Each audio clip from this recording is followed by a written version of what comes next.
Hello dear students, today we are going to continue our problem set. Okay, that problem set number 3. Up to last video we have to complete it up to question number 3. Okay, last question पर्यंत आपण last video मध्ये आपण question number 3 पर्यंत complete केलेला.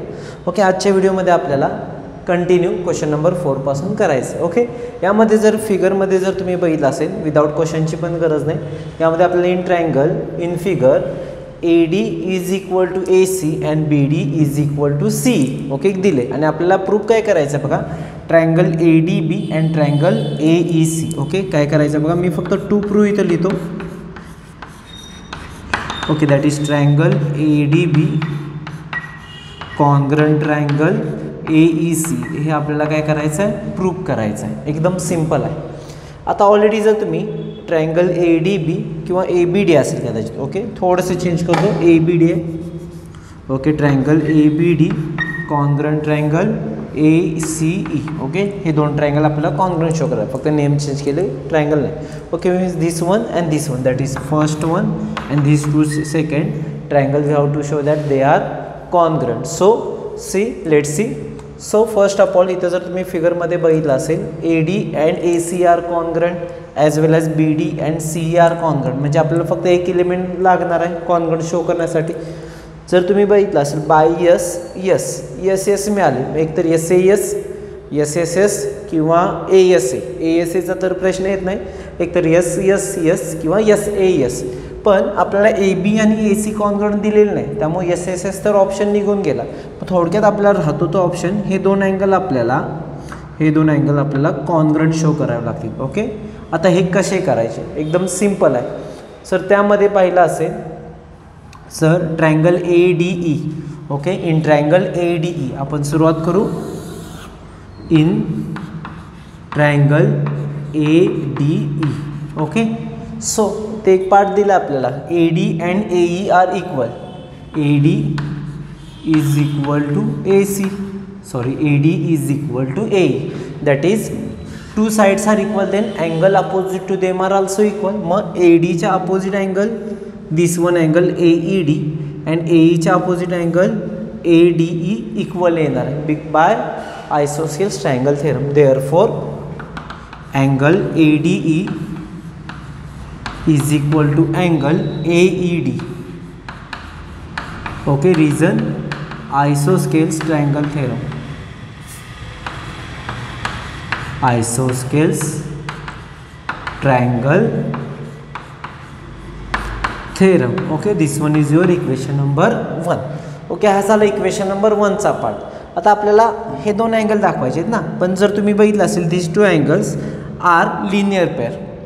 These two angles are also linear pair. So linear pair angles are supplementary, म्हणजे त्यांचे addition किती येणार आहे, 180. That is angle ADB. बघा काय, angle ADB plus angle ADE is equal to 180 degree. Equation number 2. Reason दोन्हीला मिळून कॉमन देऊ. ओके, आणि इथं काय होणार, angle AED plus angle AEC is equal to 180 degree. Equation number 3. Reason दोन्हीला मेन कॉमन द्यायचं होतं, त्यामुळे काय होणार, angles in linear pairs. Angles in linear pairs. Okay, आता फ्रॉम इक्वेशन 2 अँड 3 जर तुम्ही बघितलं असेल तर राईट साईड सेम आहे. राइट साइड सेम म्हणजे obviously left side is also equal और same. That is angle, therefore angle ADB plus angle ADE is equal to angle AED plus angle AEC. Okay, from second and third. So आता but ADE आणि AED equal आहे, मग त्यामुळे काय होणार, therefore angle ADB plus angle ADE as it is ठेवतो. फक्त change काय करायचं बघा, angle in the place of angle AED we replace ADE. Okay, so therefore angle ADE plus angle AEC from first. So AD get cancel. Okay, AD आणि AD काय होणार आहे, cancel. Therefore angle ADB is equal to angle AEC. This one is your equation number 4. Okay, बघा angle ADB आणि angle AEC congruent show केलं. मग पुढचं काम सिम्पल आहे. आता हे दोन ट्रायंगल शो करायचे आहेत कॉन्ग्रंट, सो तिथं लिहिणार therefore in triangle ABD and triangle ACE काय होणार, सिक्वेन्स वाईज जाऊ 1 बाय 1. पहिले हे दोन equal, that is सेग AD congruent सेग AE, सेग AD congruent सेग AE. Okay, this one is your given. हे आपल्याला काय दिलं, given. Okay, next one, this two angles are equal. आपण आता शो केलं angle ADB congruent angle AEC. Reason काय होणार, from 4. Okay, आणि राहिलेला पार्ट आपण इथं घेऊ. 1-2-3 स्टेप्स आहेत. ओके, त्यानंतर काय होणार, सेग BD congruent सेग CE, सेग BD congruent सेग CE. Reason given, reason is given. Okay, sec BD congruent sec C.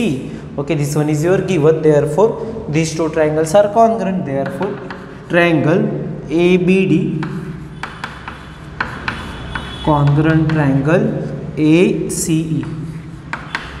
reason by, इथं माझ्या खाली पुढे जागा नाही त्यामुळे मी इथे लिहितोय by SAS test, by SAS test. Okay, काय केलं, फक्त पहिला इथं आयसोसियस ट्रायंगलचा थेरम यूज केला, त्यानंतर लिनियर पेअर अँगल वाईज त्याचा रूल यूज करून आपल्याला हे दोन अँगल कॉन्ग्रंट शो केले. त्यानंतर बाकीचं सिम्पल काम होतं. By SAS test this two triangles are congruent. Write down. फिगरमध्ये हे तुम्ही मेन्शन शो केलं तरी तुम्हाला सोपं जाईल समजण्यासाठी.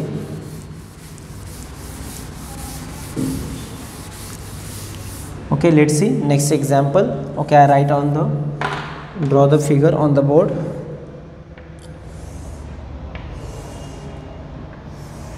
प्रत्येक एक्झाम्पल मध्ये आपल्याला प्रत्येक वेगवेगळे रूल यूज करावे लागतात बघा. PQ S and R. Okay, proof काय करायचं तेही लागलंच लिहून घेतो.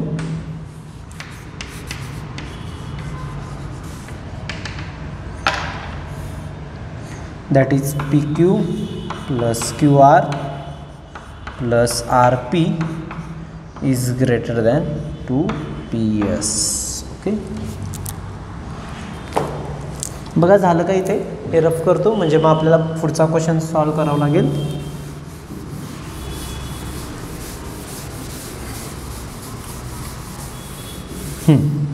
चला, आता जर फिगरमध्ये बघितलं असेल तर there are 3 triangles are there. PQ triangle PQS हा एक ट्रायंगल झाला. Triangle PSR this one is second triangle and triangle PQR is one third one आहे ट्रायंगल. ओके, पण आपल्याला इथे दोन ट्रायंगलची हेल्प घ्यायची आहे प्रूव्ह करण्यासाठी, this one and this one. Okay, that is triangle PQS and triangle PSR. आता त्यासाठी इथं जर बघितलं असेल आपल्याला ना टाईप्स ऑफ ट्रायंगल दिला आहे, ना अँगलचे मेजरमेंट दिलेत, ना साईडचे मेजरमेंट दिलेत. ओके, फक्त काय सांगितले, फिगर दिल्याने प्रूव्ह करा PQ plus QR plus RP. Okay, PQ बघा हा PQ प्लस हा QR आणि हा RP प्रूव्ह काय करायचा आहे, is greater than 2 times PS. Okay, एकदम एक रूल यूज करावा लागेल त्यासाठी आपल्याला.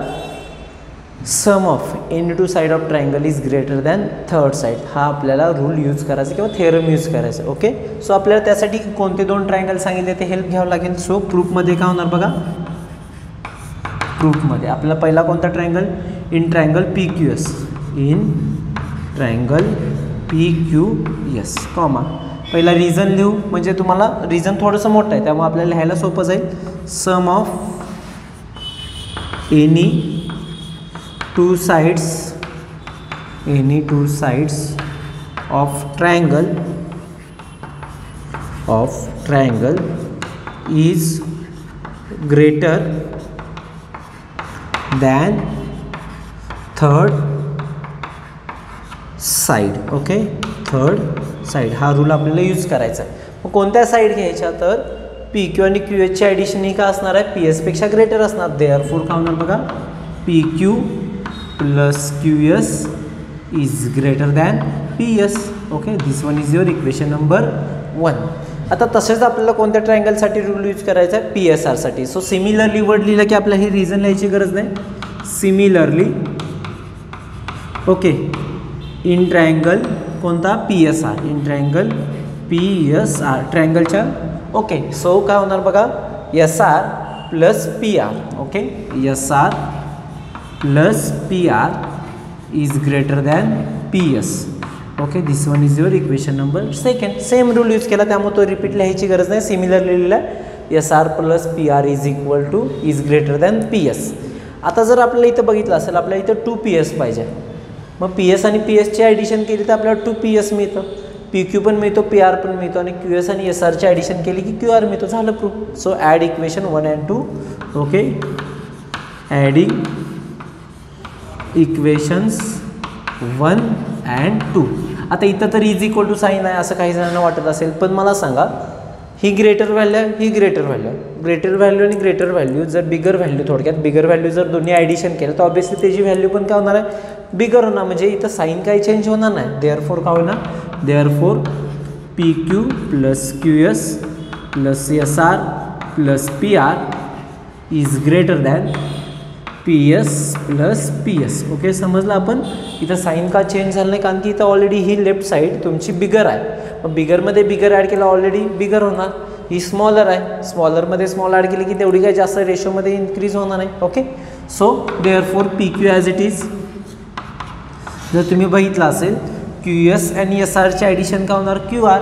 Okay, PQ plus QR plus PR is greater than PS plus PS. 2PS. फक्त इथं रिझन लिहू Q dash S dash R. Q dash S dash R. Okay, so लिहून घ्या हे एक्झाम्पल. मग आपण सेकंड करू. Continue. Okay, let's C now. Continue example number 5. बघा, लिहून घेतलं असेल, झालं असेल तर लिहून घ्या ते. अदरवाईज स्क्रीनशॉट मारणार असेल तर स्क्रीनशॉट घ्या. Okay, let's C question number 5.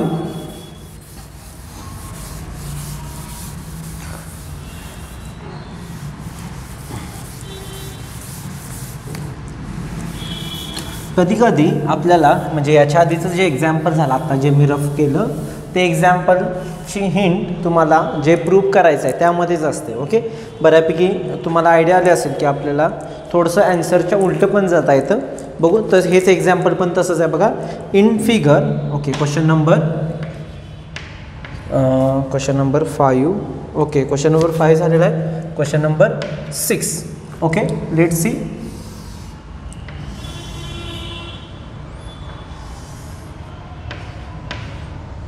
A B D आणि इथं कोणता आहे? C.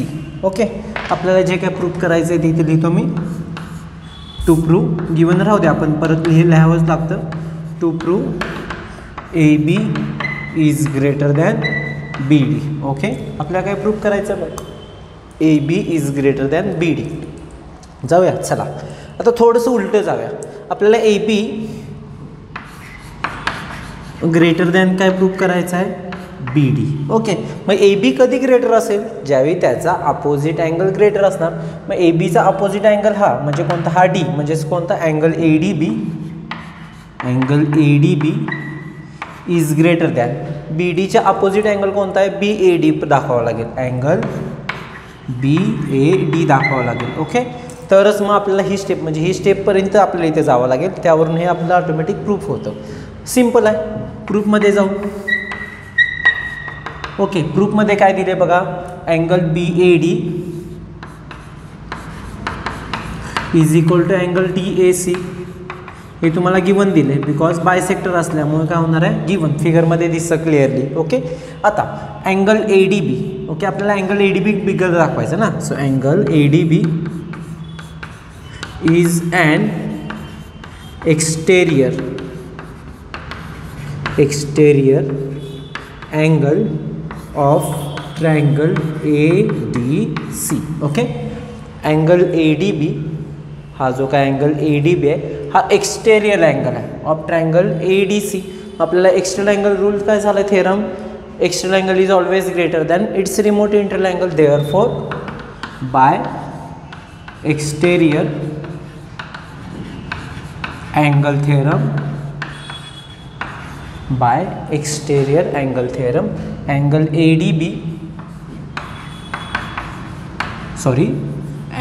ADB is greater than angle DAC. Okay, exterior angle theorem wise angle ADB is greater than angle DADC. ADB तर आपल्याला मिळाला, therefore angle ADB is greater than. पण जर तुम्ही बघितलं असेल इक्वेशन नंबर 1 मध्ये, आपल्याला इथे इक्वेशन नंबर 1 देऊन घेऊ म्हणजे आपल्याला पुढे येईल DAC आणि BAD सेम आहे. So in the place of DAC we write angle BAD from equation number 1. Okay, so therefore in triangle ABD comma angle ADB is greater than angle BAD, हेच परत लिहिले, therefore opposite side is greater, therefore side opposite to greater angle is greater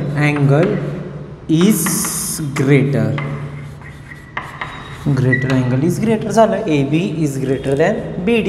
हेच proof करायचं होतं आपल्याला. बघा थोडंसं इथे हिंट मिळाले आपल्याला, ADB ग्रेटर, मग ADB एक्सटर्नल अँगल आहे, त्यामुळे आपण इथे एक्सटेरियर अँगल यूज करायचं. इथं काय आपण एक्झाम्पल पाठ करत नाही, आपल्याला फक्त काही स्टेप्स लक्षात ठेवावे लागतात जे असे हार्ड एक्झाम्पल असतात ते. Okay, so write down.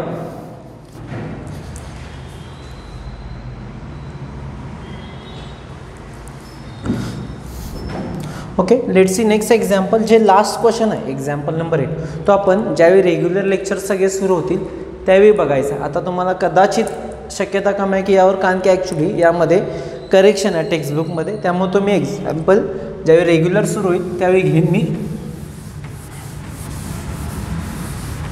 चला क्वेश्चन नंबर 7 बघू, म्हणजे शेवटचा, तो नंतरनं बघू आपण question number 8. Okay, let's C. Figure draw करतो.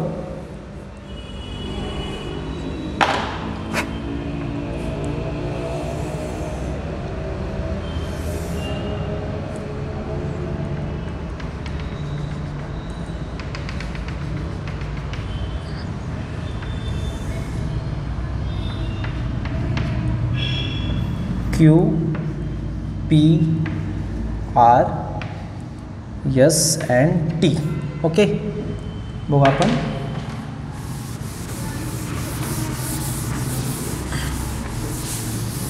आपल्याला प्रूफ काय करायचं आहे ते बघू. आपल्याला PS, ओके, PS आणि PR आपल्याला इक्वल दाखवायचे. इथं पण थोडंसं उलटं जाऊ आपण. PS इज इक्वल टू काय प्रूफ करायचं आपल्याला, PR. PS आणि PR इक्वल दाखवायचे. पण PS आणि PR कधी इक्वल असतील, ज्यावेळी हे दोन अँगल जरी इक्वल आले तरी ऑटोमॅटिकली हे दोन साईड काय येणार आहेत इक्वल, बाय देअरफॉर आपल्याला काय होणार आहे, आपल्या इथं काय प्रूफ करायचं आहे बघा, angle PSR is equal to angle PRS. Okay, हे जरी दाखवायला आपल्याला यश मिळालं किंवा आपल्याला समजलं तरी सफिशियंट आहे. ओके, हे दोन अँगल आपल्याला, आता यामध्ये बुकमध्ये एक इन्फॉर्मेशन दिलेलं नाही, PT आणि SR पॅरलल घ्यावे लागतात, अदरवाईज आपल्याला हे एक्झाम्पल सॉल्व्ह करता येत नाही. त्यामुळे आपल्याला PT आणि SR पण काय घ्यायचं आहे, पॅरलल. बघू आपल्याला काय काय सांगितलं आहे. In the figure seg PT is the bisector of angle QPR. Okay, bisector of angle QPR. A line through R intersect ray QP at point S. Prove that PS is equal to PR. Okay, चला आपल्याला पहिला जे दिले ते बघू. हे दोन bisector आहेत. ओके, त्यामुळे काय होणार, काय सांगितले त्या पद्धतीने घेऊ. Seg PT. Okay, seg PT is bisector of angle QPR. Okay, therefore these two angles are equal, therefore angle QPT is equal to angle TPR. Sorry, TPR. Okay, this one is your equation number 1. आता सगळं सिम्बॉलवर depend आहे. हे जे दोन symbol आहेत म्हणजे ते equal असल्यामुळे तो सिम्बॉल झाला. आता आपल्याला या दोन लाईन पॅरलल घ्यायचे. ओके, नाव काय सांगितले बघा, नाव P T parallel S R. Okay, seg P T parallel seg S R and transversal कोणती घ्यायची, Q S, and seg Q S is their transversal. Okay, seg Q S is their transversal. मग थोडक्यात हे दोन angle equal आहे ना, म्हणजे याला जो अँगल आहे तो सिम्बॉल मी इथं देतो. काय आलं का बघा. Okay, because of corresponding angle. These two lines are parallel, transversal is there, therefore these two angles are equal. Therefore angle QPT is equal to angle PSR. Angle PSR. Okay. Reason is important. Corresponding angle. Corresponding angles. Okay. Equation number 2. Okay. आता फक्त transversal change करायची. या line तर parallel same राहतील. नाव seg P T parallel seg S R. Okay, and transversal change करायची होती, मग कोणती घ्यायची, पी आर ट्रान्सव्हर्सल घ्यायची. And seg P R is their transversal.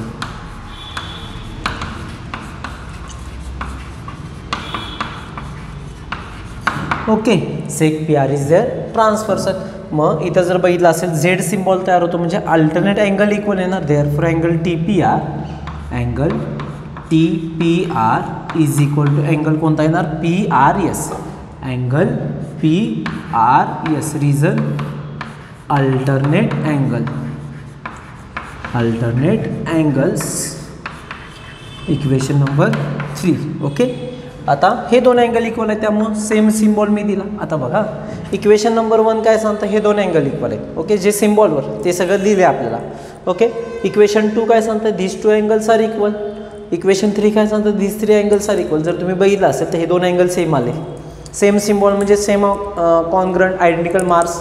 Okay, म्हणजेच from equation 1, 2 and 3 these two angles are equal. Therefore from equations 1, 2 and 3 काय होणार, angle P S R is equal to angle P R S.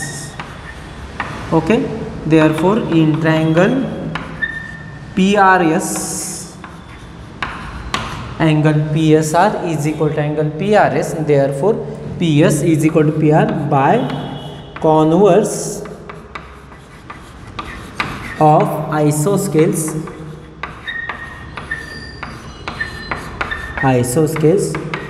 triangle theorem.